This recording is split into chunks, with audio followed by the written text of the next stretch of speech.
দেখুন, সকালের শীতল বাতাসে গ্রামের এই লোকটি মাটির নিচ থেকে লাল মূলা তুলছে। এটি কোনো সাধারণ মূলা নয়, সাধারণ মূলার চেয়ে বেশি মিষ্টি এবং কম ঝাল।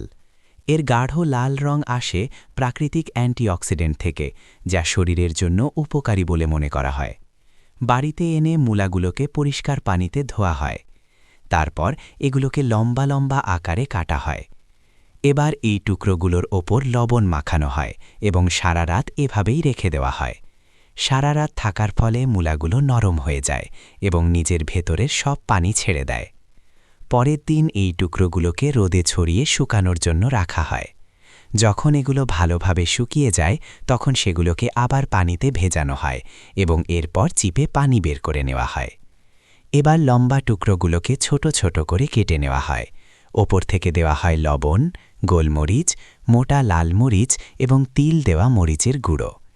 তারপর দেওয়া হয় গরম তেলের ফোড়ন। ওপর থেকে সামান্য চিনি দিয়ে সবকিছু ভালোভাবে মিশিয়ে দেওয়া হয়। শেষে কাঁচের বয়ামে ভরা হয়। এভাবেই তৈরি হয় টক মিষ্টি ঝাল লাল মূলার আচার।